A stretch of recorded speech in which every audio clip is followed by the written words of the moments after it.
क्योंकि यही रिपोर्ट्स हैं गोविंद की। Sit down. कैसा केस चल रहा है तुम्हारा? सर आराम है, पहले से बेटर है। तो होता है कि थोड़ा बहुत ऐसा महसूस होता है कि हो जाता है जी। देखो तुमको मैंने हर एक विजिट पे जी ये बताया है कि बीमारी क्या है। जी सो इन मेडिकल साइंस जी दिस डिजीज, मनीषा तुम वेट कर लो थोड़ा सा पीछे की तरफ चले जाइए। जो बीमारी है उसको मेडिकली कहते हैं धात सिंड्रोम। जी ठीक है, धातु रोग तुमने देखा होगा, जी। बहुत जगह लिखा रहता है। जी। तो तुम अकेले मरीज नहीं हो। जी जी अपने इंडियन सबकॉन्टिनेंट मतलब एशिया के इस एरिया में ये बीमारी पाई जाती है। जी। रात्रि दोष जिसको हम नॉक्टर्नल एमिशन जी। कहते हैं, या मैस्टरबेशन जो हस्तमैथुन से इन्वॉल्व होते हैं, जी। या उनमें ये पाई जाती है और बड़ी कॉमन है।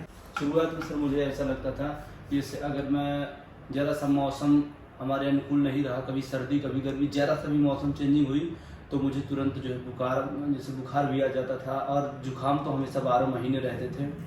तो ये सब था, अगर थोड़े से भीग गए तो 2-3 दिन के लिए परेशान हो जाते थे। घबराहट नहीं देती थी और थकान बिल्कुल महसूस नहीं होती थी। मतलब घबराहट के कोई सिम्टम्स नहीं थे? नहीं, सारे नित्य क्रिया बिगड़ जाते थे। दैनिक क्रिया में जैसे अगर किसी के सामने हमको प्रेजेंट होना है तो बार बार नाक पे हाथ जाना, या इस तरीके से गले में खराश रहना, और धूप में जैसे आंखें हल्की फुल्की दर्द करने लगना। ओके। ये सब चीज़ मेडिकली जब तुम्हारा ट्रीटमेंट मेरे सामने आया तो हम उसको कहते थे सेक्सुअल न्यूरोसिस। स्पेशली अगर उनका थोड़ा भी सीमन पास उनको महसूस हो जी। तो उनको इन भावना इनडायरेक्टली पेशेंट जी। के अंदर आ सकती है। लेकिन मैंने ये देखा है कि तुम अपने उपचार में जी योगा को लगातार नहीं करते पाए थे। जी लगातार नहीं करते। तो वो एक इम्पॉर्टेंट पार्ट है, क्योंकि धात सिंड्रोम क्योरेबल है। जी। धात सिंड्रोम होम्योपैथी थेरापेटिक्स में क्योरेबल है, इसलिए तुमने देखा होगा कि शुरुआत में तुमको महीने में 2 या 3 बार महसूस होता था, 4 बार 5 बार तक, लेकिन 3-4 महीनों में तुम्हारी ये स्थिति खत्म हो चुकी जी है। जी। इसे और सर पहले मेरा वेट जो है लगभग सन 2012 से लेके और 2023 तक मेरा वेट 55 किलो ही रहा, लेकिन 2023 से अचानक अब इस समय मेरी वेट 62 समथिंग। इसका मतलब कि ओवरऑल तुम्हारी वेलनेस इंक्रीज की है। जी। क्योंकि धात सिंड्रोम में सिर्फ कमजोरी नहीं आती है, पेशेंट को न्यूरोटिक सिम्टम्स भी आते हैं। जी। न्यूरोटिक मतलब माइल्ड डिप्रेसिव सिम्टम्स। जी। ओके, तो उनका खाना पीना भी शरीर नहीं लगता है, जी। फिर लगा रहता है जैसे पेट खुल के साफ नहीं हुआ है, जी। फिर उनकी भूख खत्म होती है। तो ऑल द न्यूरोटिक सिम्टम्स जी। जिसको हम कहते हैं IBS like symptoms, irritable bowel syndrome like symptoms, तो ये रहते हैं। तो इन चीजों से बाहर निकल रहे हो, लेकिन तो मान लो 3 दिन भी अगर हल्का भी धात गिरेगा तो तुमको लगेगा कि तुम कमजोर हो रहे हो। एक बार में तो नहीं लगेगा, लेकिन 2-3 महीने में लगेगा। तो मैं ये नहीं चाहूंगा कि तुम्हारी ये पुनरावृत्ति हो। जी। तो इसलिए तुम्हारे केस में जो बायोमार्कर्स बन के आए हैं, जिसमें से तुम्हारे रिपोर्ट्स में जी। स्पेशली GPT GOT मतलब थोड़ा लिवर फंक्शन हल्का सा डिस्टर्ब है, जिससे तुम्हें कॉन्स्टिपेशन या खुल के पेट साफ नहीं रहता है। जी।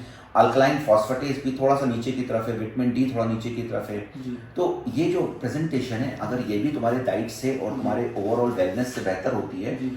तो डेफिनेटली तुम्हारी बॉडी की इम्यूनिटी तो बिल्डअप होगी, जी। आसानी से इन्फेक्शन नहीं होंगी, जो पिछले तुमने देखा है 4 महीने में इन्फेक्शन की दरें कम हुई हैं। और इसके अलावा तुम्हारा केस परमानेंटली ठीक किया जा सकता है। जी सर, मुझे काफ़ी अच्छा महसूस हो रहा है, लगभग 50 प्लस मुझे रिलीफ है।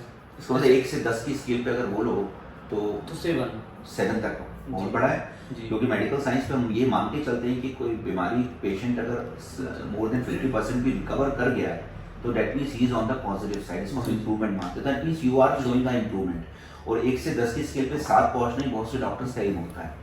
तो तुम अगर 9 तक पहुंच जाओगे तो ये केस परमानेंटली ठीक माना जाएगा।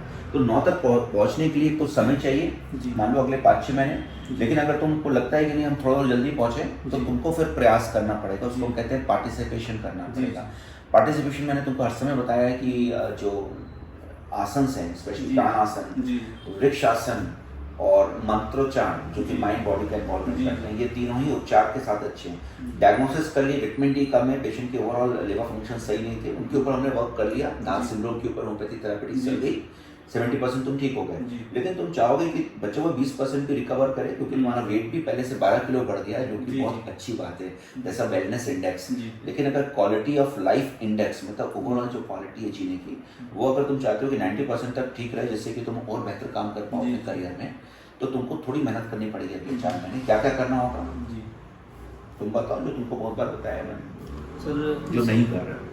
योगा नहीं करना है सर। जैसे योगा और प्राणायाम हफ्ते में मैक्सिमम 2 या 3 दिन ही कर पाते हैं। कोई काम करते हो तुम कि बिजनेस या परचून की दुकान वगैरह चलाते हो? नहीं, केवल LIC का एजेंट का ही काम करते हैं। तो मतलब तुमको जाना पड़ता है रस्तों पे? जी, अब रात को, इस समय तो रात को 10 बजे 11 बज जाते हैं घर आने में। उनसे इमोशनली कनेक्ट रहते हैं। तो जैसे आज इमोशनली आपसे कनेक्ट हुए, 1 महीने 2 महीने बाद आपसे ही पॉलिसी की जो है चर्चा करेंगे कि सर एक आप जो है पॉलिसी ले लीजिए। तो लोग पॉलिसी लेते हैं, उसके बेनिफिट्स हमको मिलते हैं। तुमको बेनिफिट, और तुम उनको बेनिफिट देते हो, तुमको विश्वास उनका आता है जी कि ये व्यवहार में जी। अच्छा आदमी है, व्यवहारिक है, तो- जरूरत पे जी। हेल्प करेगा। That's right. तो यही मैं कह रहा हूँ, तुम अपने करियर में और अच्छा एस्टेब्लिश हो पाओगे अगर तुम 90% तक हो पाए। जी तो मेडिकली तो मैं तुमको मानूंगा कि अगले 2-3 महीने में तुम फिट हो चुके हो, जी। ठीक है, यू आर क्योर। जी। लेकिन मुझे ऐसा लगता है तुम्हारी पुनरावृत्ति होने के चांसेस है अगर कभी भी रिवर्ट बैक होता है, क्योंकि तुम जब हैवी खाना खा लेते हो जी।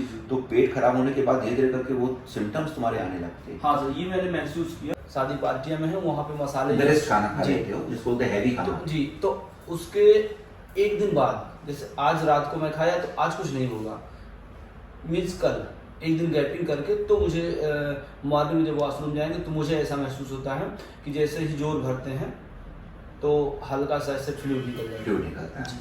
तो तुमको इसमें पार्टिसिपेशन के सिर्फ 2 पॉइंट्स मिस हो रहे हैं। डाइट अच्छी ले रहे हो, वेट बढ़ रहा है, जी। दवाइयाँ रेगुलर ले रहे हो, इसलिए तुम थोड़े थोड़े ठीक हो रहे हो। जी। लेकिन अगर तुमने योगा किया और प्राणायाम किया योगा में, जी तो तुम लगभग 10% और रिकवरी में ऐड कर दोगे। ओके जी। सो एवरी टाइम मेरा तुम्हें ये कहना है कि भाई तुम इनको करो तो तुम्हारा रिकवरी और बेहतर होगी। हालांकि I am very satisfied with the level of recovery, जी बट फॉलो देम वेल, जी। Because in cases of Dhat syndrome, associated neurosis, ji.